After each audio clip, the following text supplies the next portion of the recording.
Requieren tanta atención porque son tan minuciosos, especialmente en lo que se refiere al Antiguo Testamento, que es abundantemente examinado en este libro. De hecho, no hay otro libro que mencione tanto el Antiguo Testamento como el libro de Hebreos. En medio de toda esa complejidad, porque quizás sea el libro más complejo del Antiguo Testamento, aparte de Apocalipsis, hay algo que nos ayuda a entender este libro. Primero, dos cosas mencioné esta mañana, dos cosas que nos ayudan a entender. Primero, que se centra en la persona del Señor Jesucristo, en la excelencia, en la superioridad de Cristo. Segundo, que se centra en la obra de Cristo, en la excelencia de la obra de Cristo. Eso dijimos. Lo otro que dijimos para poder entender este libro es que se usa ese verbo que es clave para entenderlo, Kraton. Kraton es una palabra griega que significa más excelente. Kraton significa superior o significa mejor, más excelente, superior, mejor. Y se usa repetidamente a lo largo de este libro. Más excelente, superior, mejor. O sea, el argumento de Hebreos es para demostrar a los lectores originales de este libro que lo que ellos tenían era más excelente, era superior, era mejor que lo que antes tenían. Lo que ellos recibieron en Cristo, tanto en la persona de Cristo como en la obra de Cristo, es más excelente, o era más excelente que lo que ellos habían conocido. Porque pues el libro de Hebreos fue escrito, lógicamente, obviamente fue escrito a los hebreos. Quiere decir que esos eran judíos. Algunos piensan que eran judíos exilados, probablemente no se sabe con exactitud dónde vivían. Pero tenían una congregación solamente de judíos. Pero lo que sí se sabe, lo que sí se puede detectar cuando uno lee el libro, es que esta iglesia era una iglesia perseguida. Habían perdido sus posesiones, habían sufrido grandemente a manos de los romanos y de los judíos, que los consideraban a ellos apóstatas por haber creído en Cristo. Así que los receptores originales de Hebreos, los que recibieron por primera vez el libro de Hebreos y lo leyeron por primera vez, se iba dirigido hacia ellos originalmente, eran hermanos que se encontraban en una situación muy, muy difícil. Se encontraban perseguidos, se encontraban confundidos y en peligro de caer en la apostasía, en peligro de renunciar a la fe que habían profesado. Pero ese no era un peligro solo de ellos, hermanos, es un peligro nuestro también. El peligro de ser perseguidos. No somos perseguidos físicamente, pero los verdaderos cristianos son perseguidos socialmente, son perseguidos psicológicamente. Hay presión sobre los verdaderos cristianos. Y por supuesto, Satanás acecha como un rugiente. Hay una presión contra los verdaderos cristianos. Aparte de eso, nosotros tenemos constantemente muchas preguntas. Nosotros no entendemos todo lo que la Escritura dice. Entendemos las cosas esenciales si somos verdaderos cristianos, pero hay muchas cosas que no entendemos. Y en algunas ocasiones nos encontramos conversando con personas que nos hacen preguntas verdaderamente complejas y verdaderamente difíciles de responder y no sabemos cómo responder. Yo creo que todos nosotros tenemos, en una medida, ya sea grande o pequeña, más o menos, pero todos en una medida estamos conscientes de nuestra impotencia, nuestra incapacidad, nuestra suficiencia para poder explicar todas las verdades de la Escritura. Hay ocasiones en que entendemos lo que la Biblia dice, lo leemos y decimos, qué maravilloso esto. Y luego cuando queremos explicar, no lo sabemos explicar. Nos sucede algo así como cuando cantamos en la regadera, ¿no?, de nuestra casa.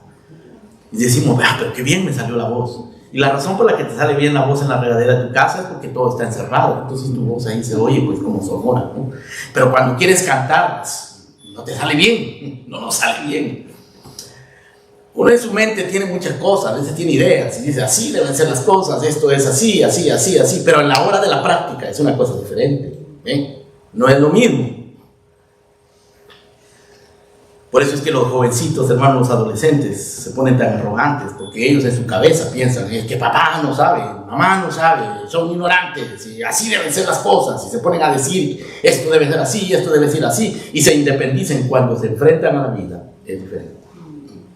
Por eso no es lo mismo ser novios que estar casados. Uno se imagina las cosas de una manera. Hay gente que se sienta a escuchar pastores y dice, oh, yo podría ser pastor, yo podría predicar mejor que él. En tu cabeza, ¿no? En nuestra cabeza podemos imaginar muchas cosas. Bueno, estos hebreos, hermano, sabían mucho de la Biblia, pero enfrentar las realidades, enfrentar los conflictos, la persecución y la confusión era una cosa muy, muy difícil. Por eso que aunque esta gente sabía mucho, hermano, el escritor de Hebreos les dice, vosotros debiendo ser maestros todavía sois niños. Yo tengo muchas cosas que decir, pero son difíciles de explicar, porque vosotros sois tardos para oír. Pero no es que fueran ignorantes, ellos sabían, conocían, pero estaban confundidos. Así que esta es la situación de los lectores originales del libro de Hebreos, que eran perseguidos y tenían mucha confusión. Estaban en peligro, por lo tanto, de caer en la apostasía. Por eso el libro de Hebreos es un libro lleno de muchas exhortaciones, lo vamos a ver ahora, ya lo vimos algo en la mañana. Bueno, por la mañana lo que hicimos fue que examinamos algunas de las excelencias que se mencionan en el libro de Hebreos sobre la persona de Cristo. Dijimos que la palabra de Cristo es superior a la palabra de los profetas. Dijimos que la persona de Cristo es más excelente que la persona de, no solo los profetas, de Moisés, de los ángeles. Los ángeles. ¿A cuál de los ángeles dijo Dios jamás? Mi hijo eres tú? Dios más bien le dijo a los ángeles, adórenle todos los ángeles de Dios. La persona de Cristo es superior a los ángeles. Y eso que los ángeles son gloriosos. Son tan gloriosos que Juan, cuando vio un ángel, se postró a adorar. Juan el apóstol. No era cualquiera, no era un cristiano débil, mediocre.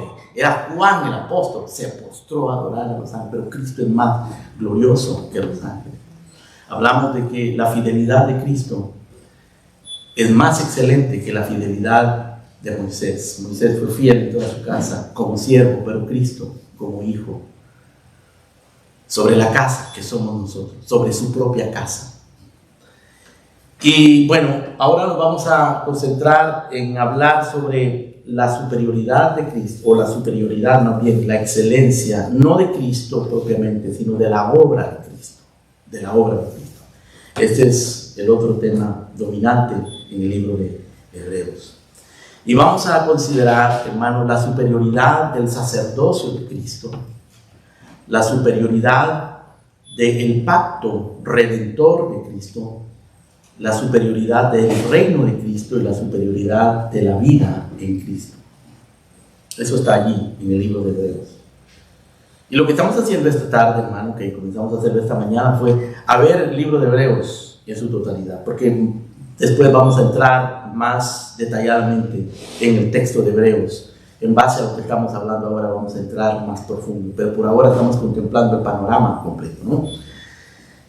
Así que vamos a comenzar hablando de la superioridad del sacerdocio de Cristo.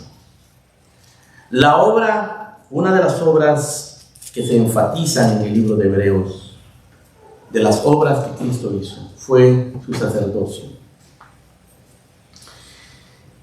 El escritor de Hebreos nos dice en el capítulo número 5, en el capítulo número 4, verso 14, por tanto, teniendo un gran sumo sacerdote que traspasó los cielos, Jesús, el Hijo de Dios, retengamos nuestra profesión.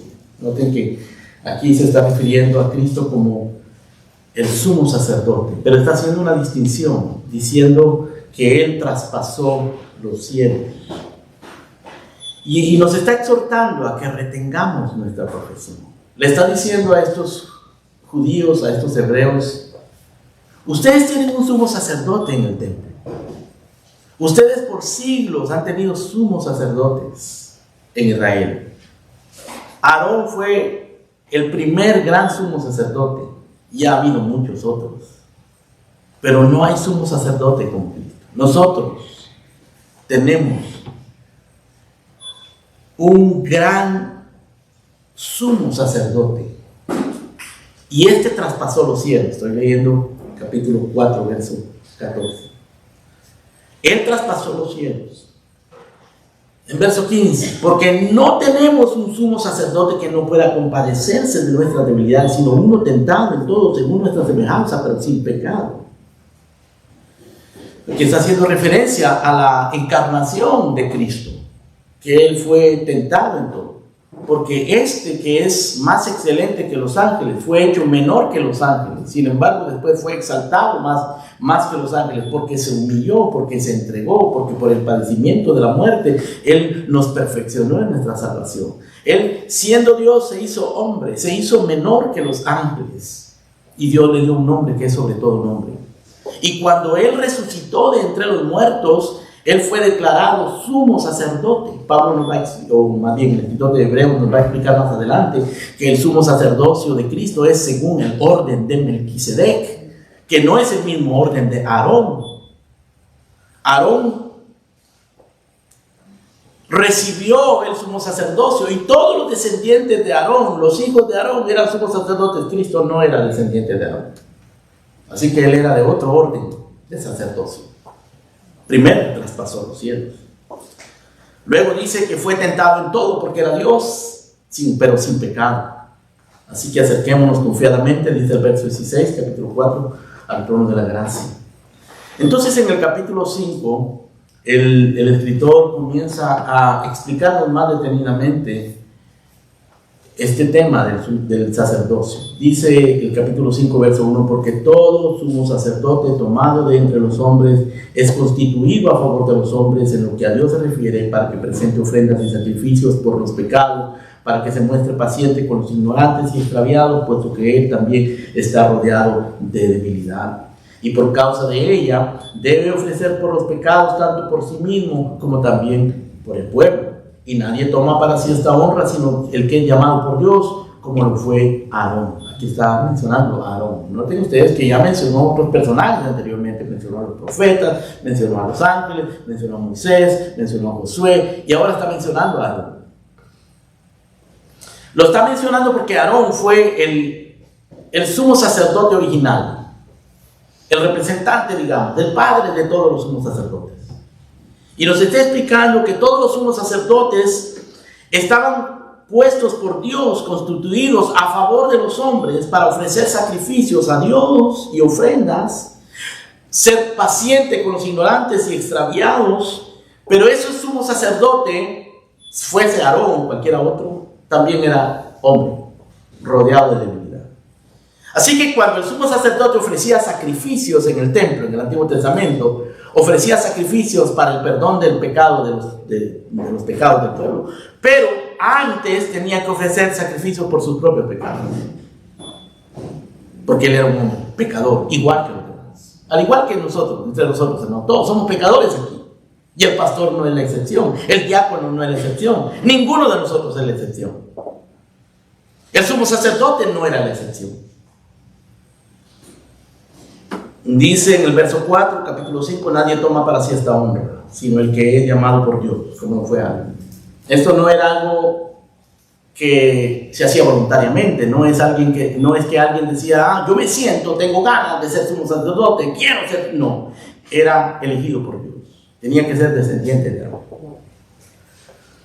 Y en el verso 5 nos explica, así tampoco Cristo se glorificó a sí mismo haciéndose sumo sacerdote, sino el que le dijo, tú eres mi hijo, yo te he engendrado hoy. También dice en otro lugar, tú eres sacerdote para siempre, según el orden de Melquisedec. Ahora está introduciendo otro personaje, este es un personaje extraño, Melquisedec. Y el escritor de Hebreos va a hablar un poco más de Melquisedec en un momento. Luego nos explica en el verso 7, Cristo en los días de su carne ofreciendo ruegos y súplicas con gran clamor y lágrimas al que le podía liberar de la muerte, fue oído a causa de su temor reverente. Y aunque era hijo, por lo que padeció, aprendió la obediencia. Habiendo sido perfeccionado, vino a ser autor de eterna salvación para todos los que le obedecen, y fue declarado por Dios sumo sacerdote según el orden de Melquisedec. Cristo es excelente en su obra de sumo sacerdote. Y es un sacerdote superior. Acuérdense del término kreiton, o sea, más excelente, superior, mejor. Él es un mejor sacerdote. Y el escritor de Hebreo le está diciendo a estos judíos confundidos, perseguidos, oprimidos, a punto de apostatar y de abandonar la fe porque era muy difícil y muy complejo. Les dice: ustedes tienen un sumo sacerdote superior a los sacerdotes que hay en el templo, superior al sacerdote Aarón y a todos los sumos sacerdotes. Porque es un sumo sacerdote según un orden diferente, según el orden de Melquisedec. Ahora, este asunto de Melquisedec, hermano, a nosotros todavía nos confunden, ¿no es cierto? Es algo que uno no lo termina de comprender realmente. ¿De dónde viene Melquisedec? Melquisedec apenas se menciona un par de veces en el Antiguo Testamento, en el capítulo 14 del libro de Génesis aparece Melquisedec. Brevemente se le aparece a Abraham. Y Abraham le da los diezmos a Melquisedec. Y Melquisedec bendice a Abraham y luego se desaparece. No se sabe nada de él. Se desaparece.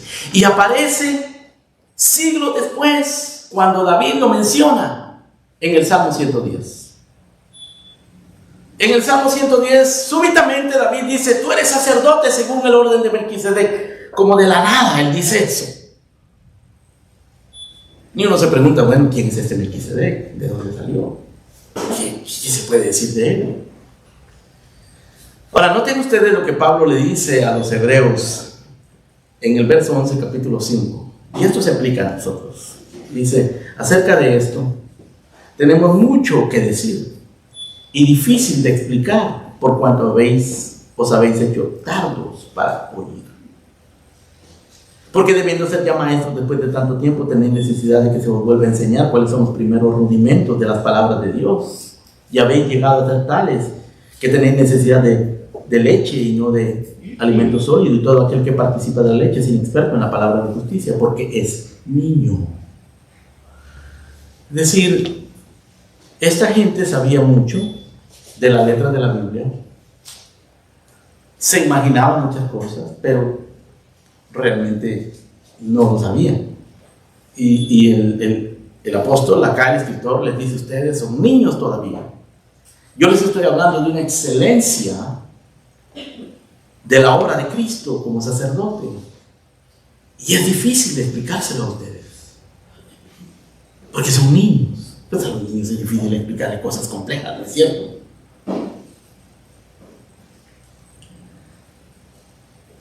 Entonces, en el capítulo 6, él hace una exhortación para que dejemos los rudimentos de la doctrina de Cristo y vayamos adelante a la perfección.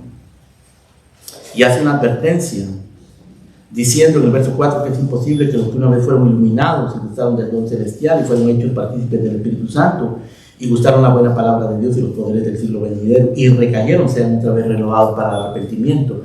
Aquí les está advirtiendo, hermanos, que si ellos que conocen tanto del Antiguo Testamento, siendo judíos, que fueron criados con el Antiguo Testamento y luego recibieron a Cristo y entendieron que todo el Antiguo Testamento se cumplía en Cristo, ahora si regresan otra vez al judaísmo de antes, lo que ellos están haciendo es crucificando de nuevo a Cristo.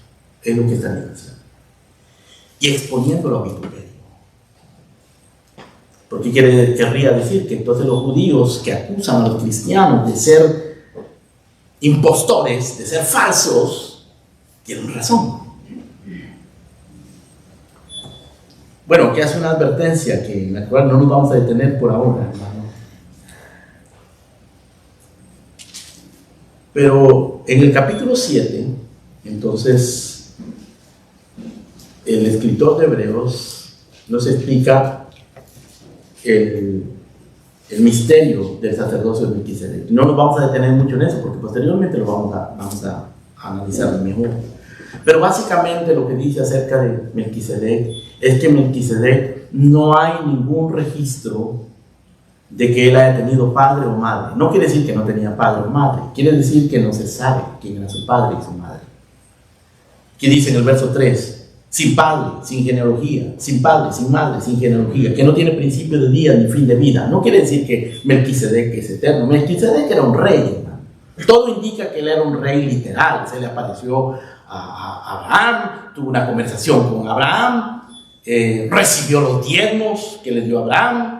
O sea, no era un personaje místico ni era un personaje eterno, era un rey. De hecho, dice acá que él era, en el verso 1 del capítulo 7, que él era rey de Salem, sacerdote de Dios Altísimo, salió a recibir a Abraham, que volvía de la derrota de los reyes y lo bendijo. Es decir, era un rey, literal. Pero era sacerdote de Dios. Y entonces dice en el verso 4 que era, dice en el verso 4, capítulo 7, considerad pues cuán grande era este a quien aún Abraham el patriarca le dio los diezmos del botín. Y nos explica, entre otras cosas, para no entrar en todos los detalles, hermano, básicamente lo que explica él es que este era un orden sacerdotal establecido por Dios, desconocido por Israel, desconocido por todo el mundo, excepto por Dios. Un orden sacerdotal que consistía en sacerdotes que no eran puestos por los hombres y que en realidad consistía de un solo sacerdote, que es el Hijo de Dios. Y este Melquisedec representaba simbólicamente a este sacerdote eterno, que es el Señor Jesucristo. Dice en el verso 14, manifiesto es que nuestro Señor vino de la tribu de Judá, de la cual nada habló Moisés tocante al sacerdocio. O sea, el Señor Jesucristo no le tocaba ser sacerdote, porque él no era de la tribu sacerdotal, él era de otra tribu. Pero como él era sacerdote del orden de Melquisedec, Dios lo estableció como sacerdote eterno. Luego dice en el verso número 16, no constituido conforme a la ley del mandamiento acerca de la descendencia, sino según el poder de una vida indestructible. Ahora noten ustedes eso, hermano, aquí está haciendo un contraste. Dice que los sacerdotes del Antiguo Testamento eran establecidos por el poder de la descendencia, por el mandamiento de la descendencia, es decir, tenían que venir de Aarón, tenían que ser de Aarón. Pero este sacerdote es establecido según el poder de una vida indestructible.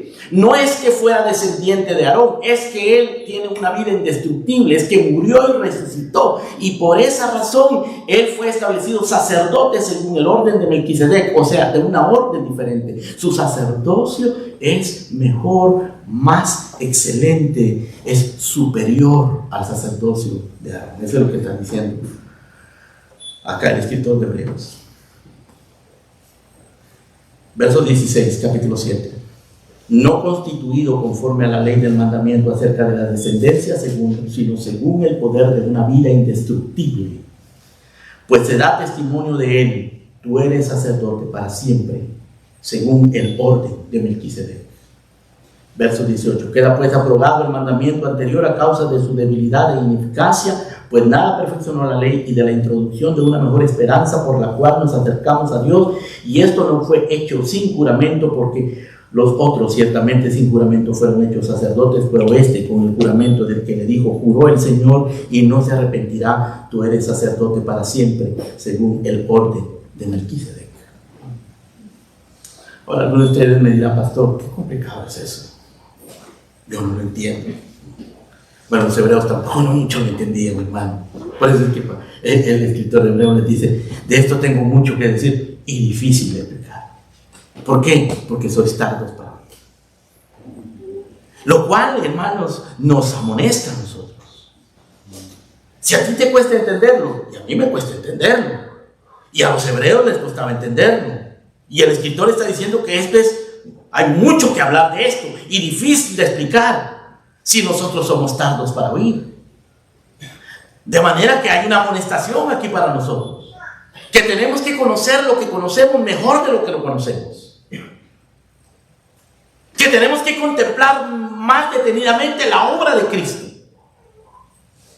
que tenemos que conocer mejor el Antiguo Testamento, el Nuevo Testamento y sobre todo la persona del Señor Jesucristo, que tenemos que aprender a apreciar de una manera más reflexiva, más espiritual, en oración, en súplica, lo que el Señor Jesucristo ha hecho y lo que Él es. De otra manera corremos el peligro de la apostasía. Corremos el peligro de que el cristianismo se nos convierta en una rutina, de que la iglesia se nos convierta en una costumbre dominguera en la cual nosotros pues nos llegamos a conformar simplemente con cumplir nuestra cuota de iglesia, ¿no? Nuestra cuota de asistencia, y no contemplar debidamente la grandeza del sacerdocio de Cristo. Es un peligro, hermano. Es un peligro muy grande. Y a medida que pasan los años y que nosotros supuestamente crecemos más en el Señor y que supuestamente conocemos más del Señor, es un peligro latente. Esa es una de las razones por las que se escribió Hebreos. Ahora, hablemos de la superioridad del pacto. Y voy a decir lo que ya dije anteriormente y lo que dice aquí Hebreos. Además de esto hay mucho que decir y difícil de explicar. Y hablaremos más de esto en el transcurso de las semanas, porque es algo glorioso. Hay muchas cosas gloriosas aquí, muy alentadoras. Pero hablemos ahora de la superioridad del pacto redentor. El apóstol, el escritor, continúa su argumento una vez que ha establecido que tenemos un mejor sacerdote. Él dice, bueno, de esto se deduce que si hay un sacerdote diferente, de un orden diferente, que es superior, que es más excelente, que es mejor que el sacerdocio de Aarón, pues se deduce de esto lógicamente que entonces hay un pacto diferente también. Y en el verso número 22, capítulo 7, abran conmigo su Biblia, por favor, lean, capítulo 7, verso 22, dice, por tanto, Jesús es hecho fiador de un mejor pacto. Ahí está el verbo kreiton otra vez. Un mejor pacto. Mejor sacerdote, mejor pacto. La obra de Cristo como sacerdote es excelente. Una excelencia gloriosa. Es algo que los judíos nunca conocieron, nunca se imaginaron. Y lo rechazaron, hermano. Rechazaron la principal piedra del ángulo. Y Dios exaltó esa principal piedra. La piedra que desecharon los edificadores fue hecha la principal piedra del ángulo. Ellos desecharon al sacerdote más excelente. Y por haber rechazado al sacerdote más excelente, rechazaron el pacto más excelente también. Dice aquí el capítulo 7, verso 22, por tanto, Jesús es hecho fiador de un mejor pacto. Y los otros sacerdotes llegaron a ser muchos, debido a que por la muerte no podían continuar, se morían, tenían que sustituirlo con otro.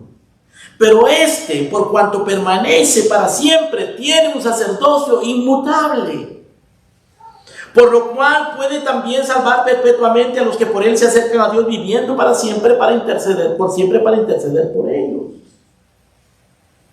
Porque tal sumo sacerdote nos convenía.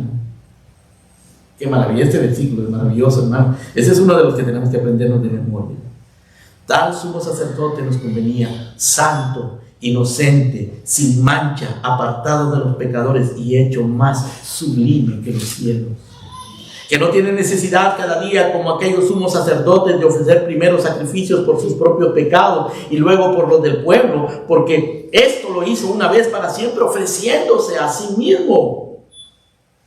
Porque la ley constituye somos sacerdotes a débiles hombres, pero la palabra del juramento posterior a la ley, al Hijo hecho perfecto para siempre. Ahora, este más excelente sumo sacerdote es mediador de un más excelente pacto, de un mejor pacto.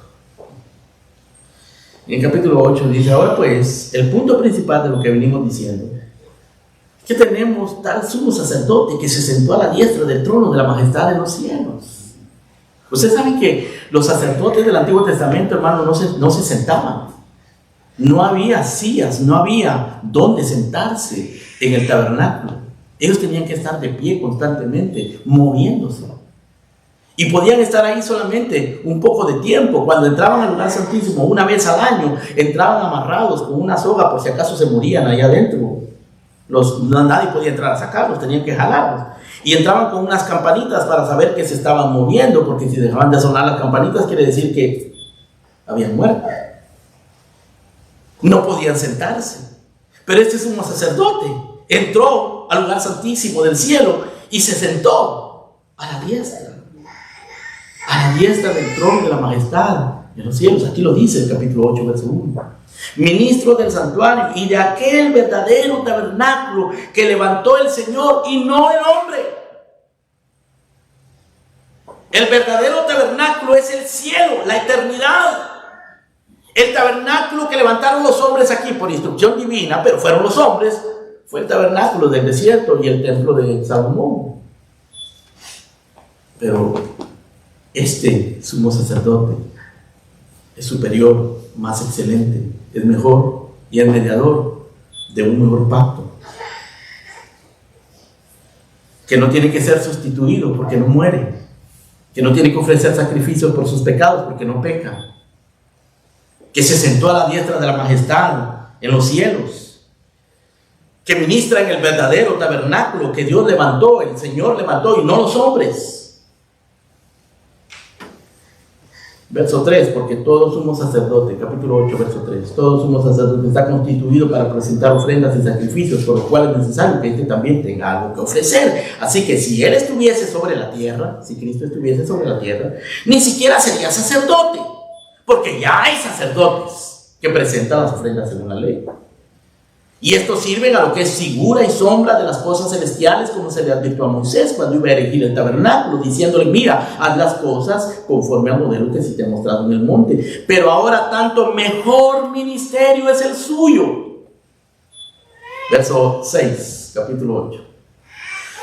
¿Ven ustedes la insistencia de este libro en mostrarnos lo que es mejor? Mejor.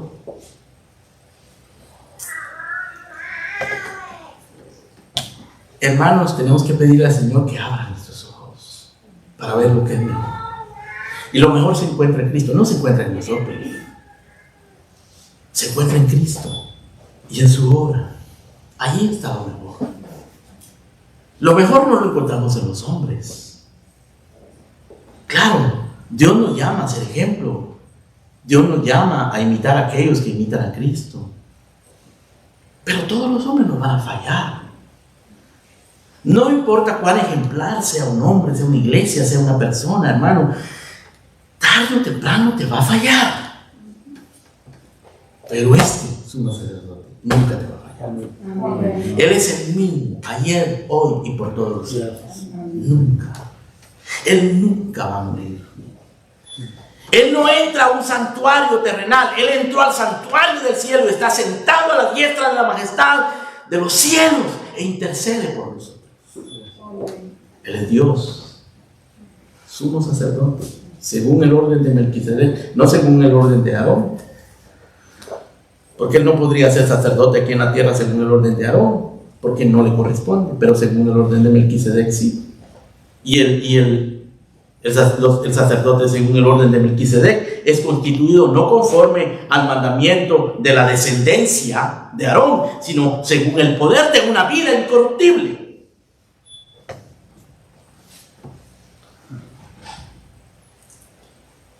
Así que dice el capítulo 8, verso 6, pero ahora tanto mejor ministerio es el suyo, por cuanto es mediador de un mejor pacto establecido sobre mejores promesas.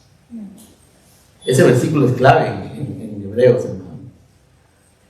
Repite 3 veces la palabra mejor. Mejor ministerio es el suyo, porque es mediador de un mejor pacto establecido sobre mejores promesas. Mejor ministerio el de Cristo, establecido sobre un mejor pacto, mejor ministerio es el suyo, porque él es mediador de un mejor pacto establecido sobre mejores promesas. Ahora, los pactos del Antiguo Testamento, hermano, que fueron varios, y la doctrina de los pactos es importante para nosotros los creyentes. Tú tienes que entender, hermano, que la Biblia está enmarcada dentro de la doctrina de los pactos. Si tú quieres entender la Biblia correctamente, tienes que entender la teología del pacto, o sea, la teología de los pactos. El primer pacto lo quebrantó Adán cuando Dios le dijo no comerás de ese árbol, de ese fruto, y él quebrantó ese pacto y comió. Fue un pacto de obras que Adán lo quebrantó y nos arruinó a todos. Dejó que entrara el pecado y la culpa al mundo y la muerte. Entonces Dios estableció un pacto que lo expresó cuando le dijo a la serpiente: pondré enemistad entre ti y la mujer, y tu simiente y la simiente suya. Esta te herirá la cabeza y tú le herirás en el calcañar. Dios ahí estaba estableciendo un pacto diciendo: yo voy a entrar en guerra contra Satanás para rescatar a los míos a través de la simiente, a través de Jesucristo, su Hijo, que Él es la simiente. Pero mientras que la simiente llegó a esta tierra, hubo muchas otras simientes, digamos, hijos que iban naciendo, hasta que eventualmente nació el Hijo de Dios, nació de mujer. Cuando vino el cumplimiento del tiempo, vino Cristo, Dios envió a su Hijo, dice, nacido de mujer, nacido conforme a la ley. Él es la simiente. Ese es el pacto que Dios hizo. Y luego, debajo de ese pacto que Dios hizo y que lo expresó en su batalla contra la serpiente, Él hizo pacto con Noé, hizo pacto con Abraham, hizo pacto con Moisés, hizo pacto con el pueblo de Israel, hizo pacto con David. Y cada uno de esos pactos, hermanos, tenía promesas y condiciones también. Y cada uno de esos pactos expandía el propósito de Dios para su pueblo. Pero ninguno de esos hombres, ni Noé, ni Abraham, ni Moisés, ni David, ni el pueblo de Israel, se hicieron dignos de recibir las bendiciones del pacto. Al contrario, todos ellos quebrantaron el pacto, de una u otra manera, al igual que nosotros. Somos indignos. Hubo necesidad que viniera este sumo sacerdote, el Hijo de Dios, para establecer este pacto. Este pacto nuevo, la Biblia le llama el nuevo pacto en el Nuevo Testamento. Este pacto nuevo, que no es otra cosa que la confirmación de los antiguos pactos, ratificada por el sumo sacerdote, por el Hijo de Dios, que nunca pecó, que fue capaz de cumplir todas las condiciones del pacto, y que derramó su sangre para sellar ese pacto. Cada vez que tomamos la cena del Señor, nosotros recordamos ese pacto. Es lo que está diciendo aquí el capítulo 8, verso 6. Por tanto, mejor ministerio es el suyo, cuanto es mediador de un mejor pacto establecido sobre mejores promesas. Porque si aquel primero hubiera sido sin defecto, ciertamente nos hubiera procurado lugar para el segundo. En el verso 13, capítulo 8, dice: al decir nuevo pacto, ha dado por viejo el primero, y lo que se da por viejo y se envejece está próximo a desaparecer. Es decir, todo lo que conformaba el pacto antiguo, las ceremonias, el templo, el sacerdocio, las ofrendas y los mandamientos, no son suficientes para salvar a nadie. Tenía que venir el mediador de un nuevo pacto.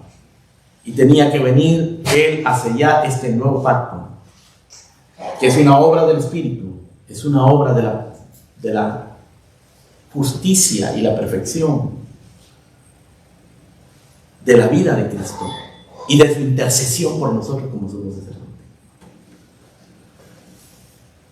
Todo el capítulo 9, hermano, sigue explicando eso. No podemos detenernos demasiado en ello, pero obviamente hay mucho que decir. Es difícil de explicar. El capítulo 9 lo explica, y el capítulo 10 también. En el capítulo 9, verso 23, vean conmigo, dice: fue pues necesario que la figura de las cosas celestiales, está hablando de lo eterno, de lo celestial, del cielo. Fue necesario que las figuras de las cosas celestiales fuesen purificadas así. Ahora, ¿cuáles son las figuras de las cosas celestiales? Las figuras de las cosas celestiales era el templo y todos los implementos del templo. El altar, el sacerdote, las vestiduras, etc. Y era necesario que las figuras, o sea, el templo y todos sus implementos, que eran figuras de las cosas celestiales, dice acá el verso 23, capítulo 9, fuesen purificadas con sangre, pero las cosas celestiales mismas con mejores sacrificios que estos. Era necesario que se derramara sangre, pero no la sangre de cordero, sino la sangre de el cordero, la sangre inocente del Hijo de Dios. Verso 24, porque no entró Cristo en el santuario hecho de mano, figura del verdadero, sino en el cielo mismo, para presentarse ahora por nosotros delante de Dios, y no para ofrecerse muchas veces, como entra el sumo sacerdote en el lugar santísimo cada año con sangre ajena. De otra manera le hubiera sido necesario padecer muchas veces desde el principio del mundo, pero ahora, en la consumación de los siglos, se presentó una vez para siempre por el sacrificio de sí mismo para quitar de en medio el pecado.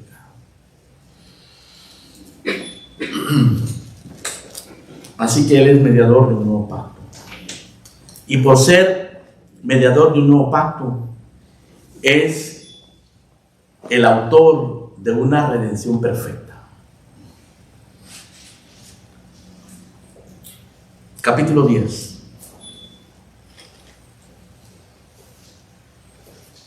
Verso 3.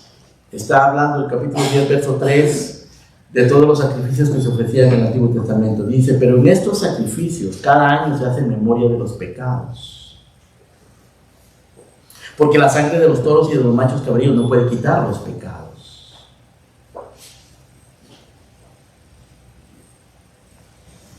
Verso 5, por lo cual entrando en el mundo, dice: sacrificio y ofrenda no quisiste, mas me preparaste cuerpo, holocausto y expiaciones por el pecado no te agradaron. Entonces dije: he aquí que vengo, Dios, para hacer tu voluntad, como en el rollo del libro está escrito de mí, diciendo primero: sacrificio y ofrenda, holocaustos y expiaciones por el pecado no quisiste, ni te agradaron, las cuales cosas se ofrecen según la ley. Y diciendo luego: he aquí que vengo, Dios, para hacer tu voluntad, quítalo primero para establecer esto último. En esa voluntad somos santificados mediante la ofrenda del cuerpo de Jesucristo, hecha una vez y para siempre.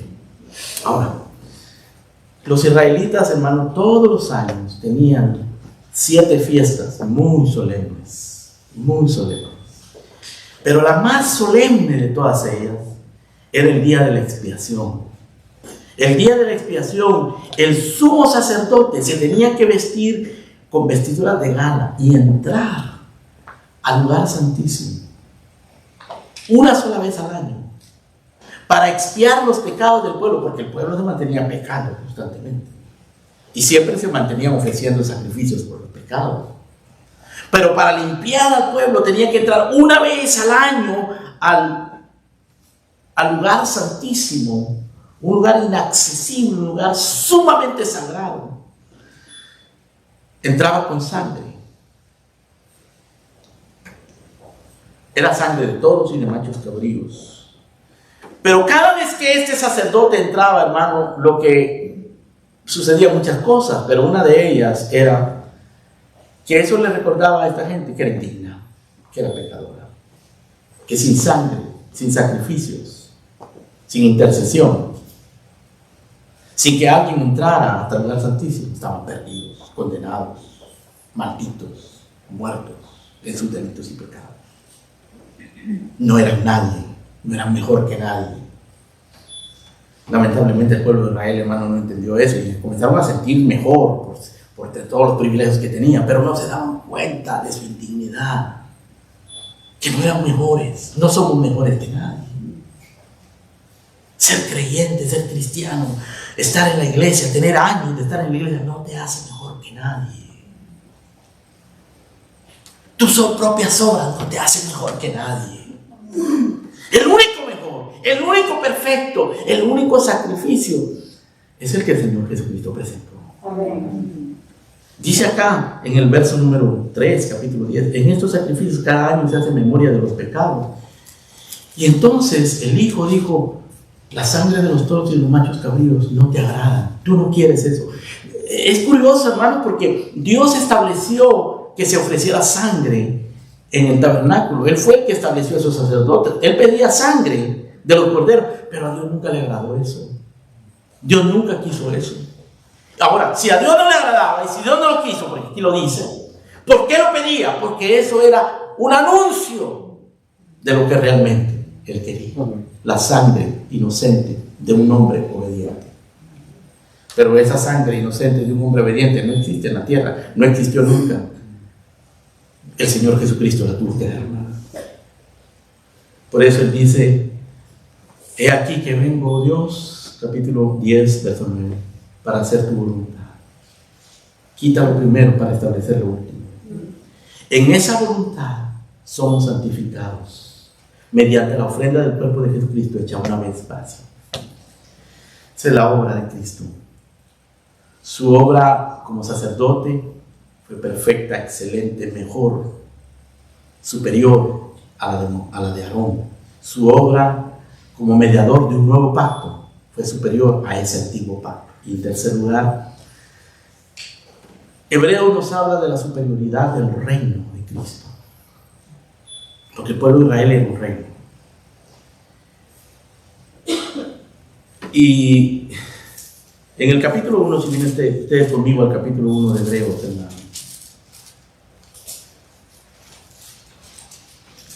En el verso número 8, leemos lo siguiente, Hebreos 1:8. Mas del Hijo dice, tu trono, oh Dios, por el siglo del siglo, cetro de equidad es el cetro de tu reino.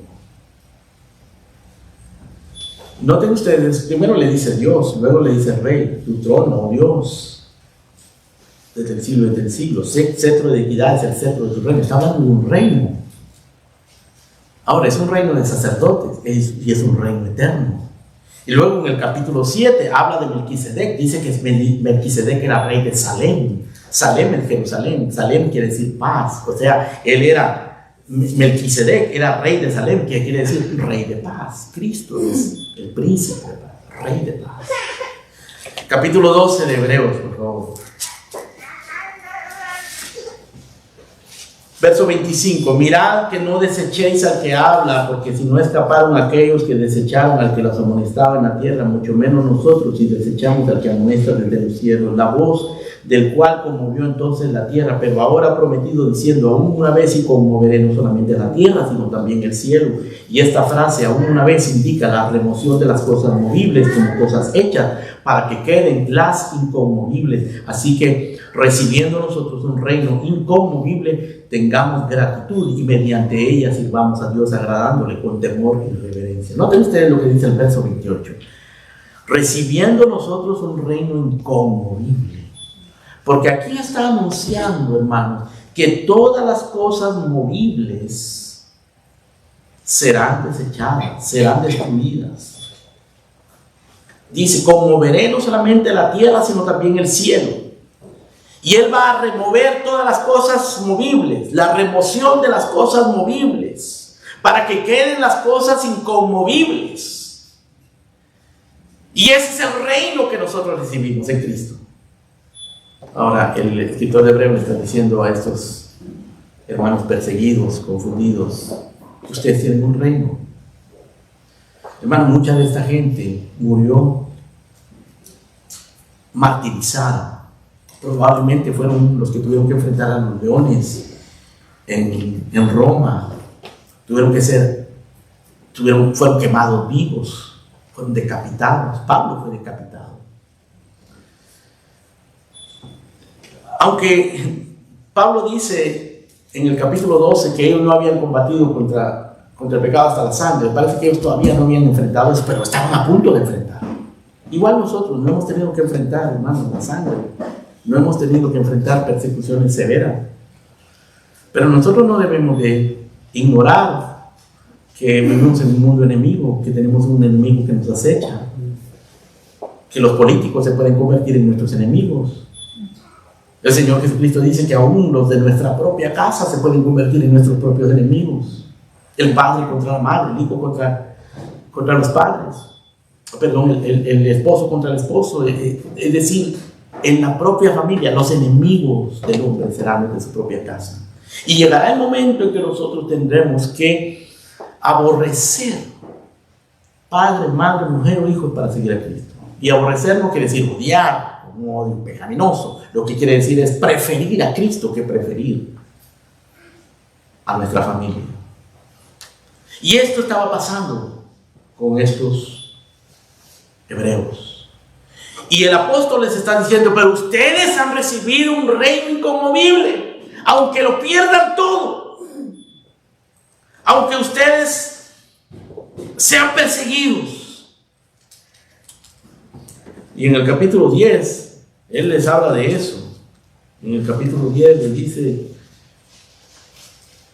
verso 34, porque de los presos también os compadecisteis y el despojo de vuestros bienes sufristeis con gozo, sabiendo que tenéis en vosotros una mejor y perdurable herencia en los cielos.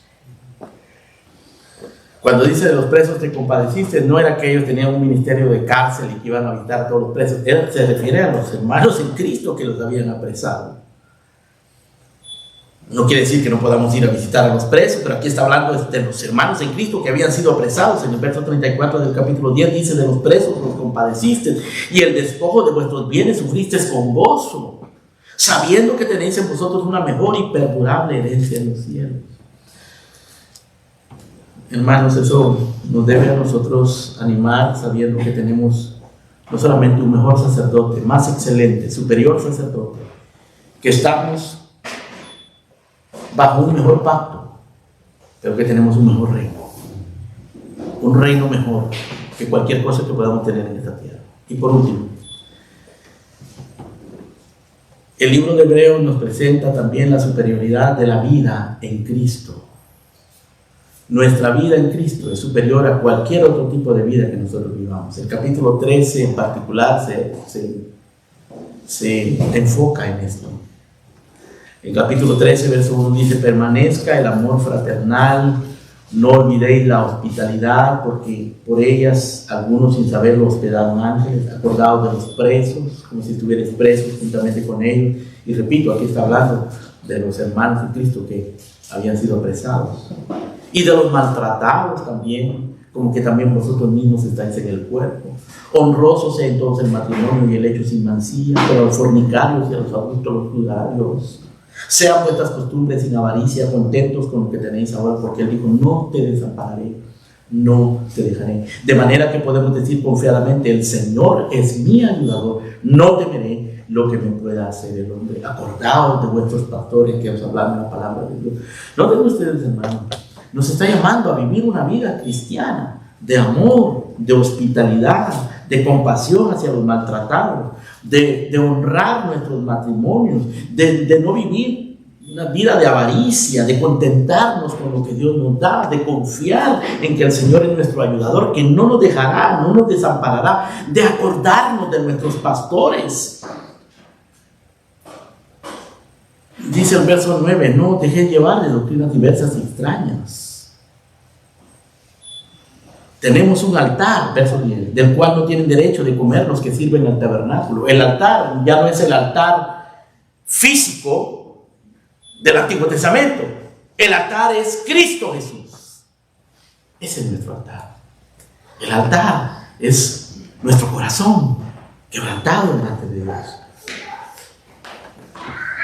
Dice en el verso 15, así que ofrezcamos siempre a Dios por medio de él sacrificios de alabanza, es decir, frutos de labios que confiesen su nombre, y hacer el bien y de la ayuda mutua no os olvidéis, porque de tales sacrificios se agrada a Dios. Obedeced a vuestros pastores y sujetaos a ellos, porque ellos velan por vuestras almas, como quienes han de dar cuenta, para que lo hagan con alegría y no quejándose, porque esto no os es provechoso. Orad por nosotros, pues confiamos que tenemos buena conciencia, deseando conducirnos bien en todo. Todos estos hermanos es un llamado, son múltiples instrucciones que forman parte de un llamado a una vida superior, a una vida que responde a esto que tenemos, a este sacerdocio, a este pacto, a este reino, con una vida superior.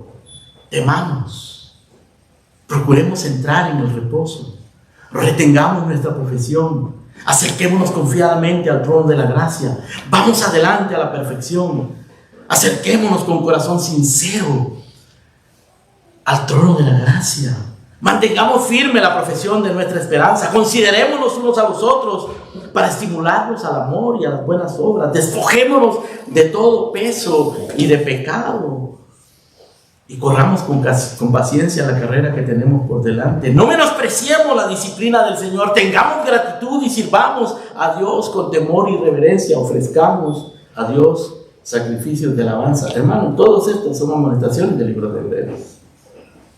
Toda esta exposición teológica, que por cierto, muchos evangélicos dirán, ¿para qué meterse en tanta teología? Hay muchos que tienen esa filosofía, pastores mismos que dicen, no me gusta tanta teología, tanta teoría. Pero hermano, tenemos que conocer lo que tenemos, lo que Dios nos ha dado, para que nosotros entendamos por qué es que es superior lo que tenemos y por qué nuestro llamado a una vida superior. Que nuestro corazón se quebrante, se llene de gratitud, se llene de anhelos y de deseos espirituales, y que podamos vivir como vivían aquellos patriarcas, hermano, que recibieron promesas y murieron sin haberlas recibido.